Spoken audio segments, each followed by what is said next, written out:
And what is it called here? Nixxiom. No, Sylvanas has not been ruined as a character. Okay, this is what it's called. Alright, let me open it up.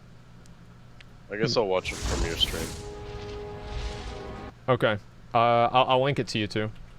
I'll link it in chat. There you go. Okay, so we're gonna take a look and see what Nixxiom says. What Nixxiom has to say.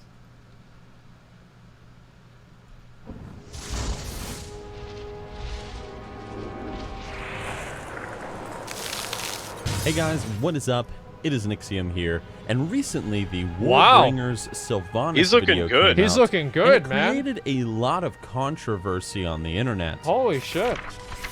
That's impressive. Now, I've been reading through a lot of Production these comments, quality. and a lot of people have been talking about how Sylvanas' character has been She's so hot, ruined dude. for either this reason or that reason or whatever. But the primary thing that people keep saying, what I see anyway, is that, well, first of all, I'm seeing that people are saying morally gray. Oh, he All right, Sylvanas put is it in not grayscale. morally gray. I don't know what there it Blizzard is. was thinking. She's never been That's morally good, dude. gray. I don't know what they're talking about. So let's just Okay. get that. let's just put that on the table, okay? Okay. But the other thing that I'm seeing people saying is that Sylvanas has just been turned into a villain out of nowhere all of a sudden in order to become a Garrosh 2.0. Yeah, that's what it and seems. in order to create a new boss for us to fight. That's, yeah. and That's about right. No.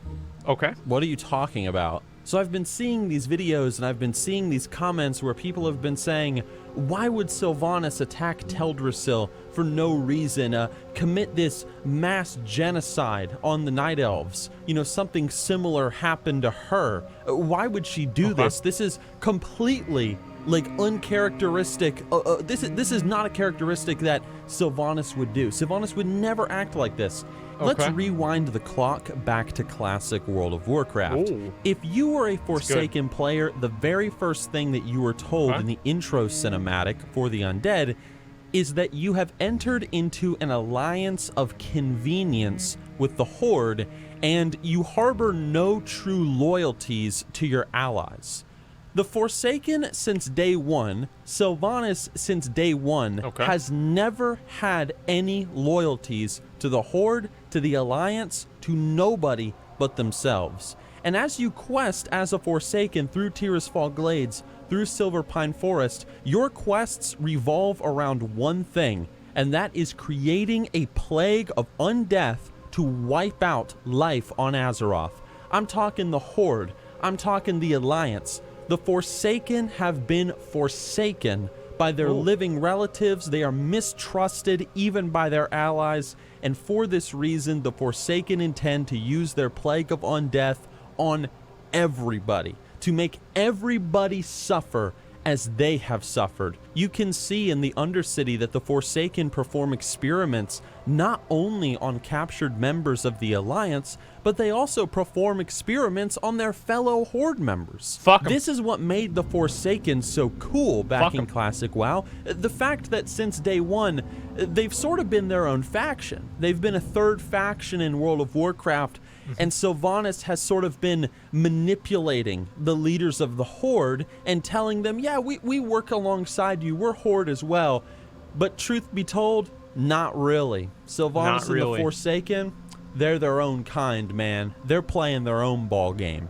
But okay, you're sitting there and you're like, all right, Nixxiom, yeah, you know, back in Classic WoW, maybe Sylvanas did have genocidal intentions, but she changed over the years. Did she?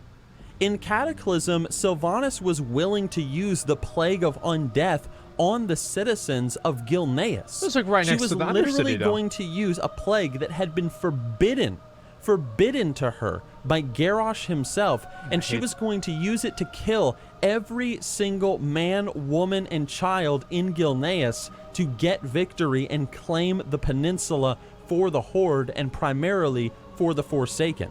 Whether it's Silverpine Forest, the battle for Anderhall in the Plaguelands, you can also see Sylvanas and her Valkyrie bringing back dead living people in order to bolster the ranks of the Forsaken to expand the power of the undead and the Banshee Queen's influence. Hell, in Legion, We even got to see her trying to make her faction and herself more powerful by trying to get this magical lantern that would allow her to control more of the Valkyr.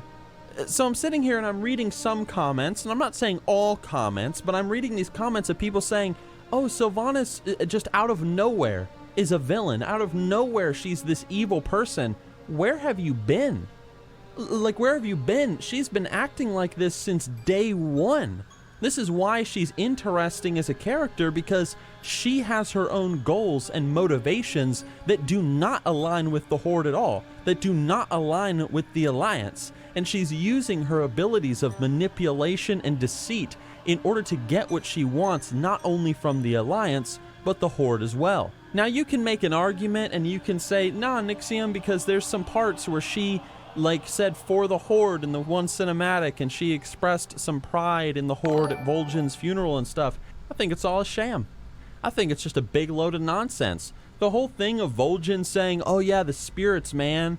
The spirits told me to make you war chief, Sylvanas. Yeah, that seems right, suspicious. Dude. I bet Sylvanas had a hand in making those spirits whisper to Vol'jin that, oh yeah, you should totally make this genocidal, undead, crazy lady the war chief and put her in command of one of the most powerful factions on Azeroth. That's a good idea. Either Sylvanas had a hand in it or somebody had a hand in it, because it don't make no sense why the spirits would tell Vol'jin to make this woman the war chief.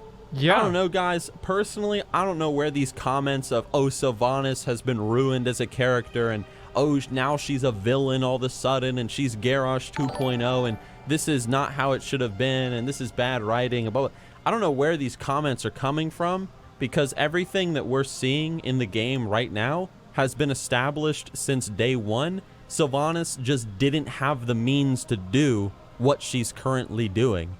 But if Sylvanas in Classic WoW had the ability and the power behind her to burn down Teldrassil, to burn down Stormwind, to burn down Orgrimmar, and to kill every single man, woman, and child in the tree, in Stormwind, in Orgrimmar's mud huts, she would have done it without hesitation, because that's who Sylvanas is.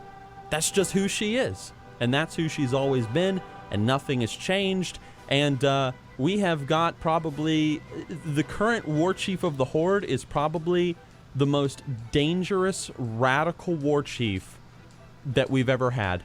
Now, guys, maybe I got something wrong here. Maybe there was something in this book or that book that contradicts what I'm saying, because I haven't read every single Warcraft book. But this is the character I was presented with in Classic WoW, and this is the character I've been seeing in the game and the events of Gilneas. She's so hot, dude. Burning of Teldrassil and blah, blah, blah, quest lines and Classic and so on and so forth. So absolutely nothing that I am seeing is strange or out of the ordinary, aside from Blizzard saying that Sylvanas is morally gray. Either way, guys, thanks for watching the video.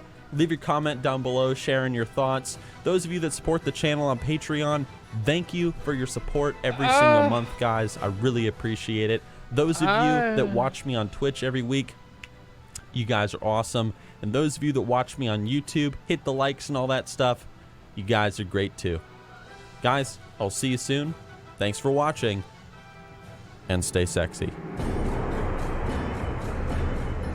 So the first thing I want to say about that video is the fact that Nixxiom's setup is now better than mine. His setup's fucking amazing. It's awesome. He's so handsome, yeah, dude. Dude. I mean, makes me jealous, man. He's a good-looking guy with an amazing voice. Look at that beard, man, and like that hairline. Like, it's not ha-ha. Like, I don't even want to watch this video anymore because of his hairline. It just makes me fucking depressed. Right? It does. I remember when you had hair. No, I actually never did have that hairline. Like, I never did. Not that hair. Oh, yeah. Here's the thing, right? I feel like, so if Sylvanas forced Vol'jin into saying the spirits told him to do it, then I feel like that would be a plot device that wouldn't really make a lot of sense. But I do think that what Nixxiom is saying here does make a lot of sense, and it ties into something that I thought was going to happen, is that during the Wrathgate cinematic, whenever the Forsaken turns on the Alliance and the Horde, I actually thought that they were opening up the door to make a third faction. I thought that shit was going to happen. Now, it didn't happen, but that's what I thought could happen, because the Forsaken, he's completely right, the Forsaken are in an alliance of convenience, right? It's not necessarily because they want to be. So that does make a lot of sense. We'll see Vol'jin and Xandar. She's Banshee Queen. She can actually control spirit souls. Well, yeah, but I mean, like, the lowest spirits are more powerful. Those are different. The lowest spirits are different than just, like, fucking run-of-the-mill spirits. Yeah, come on, dude. Like, this is completely different. Fucking idiot.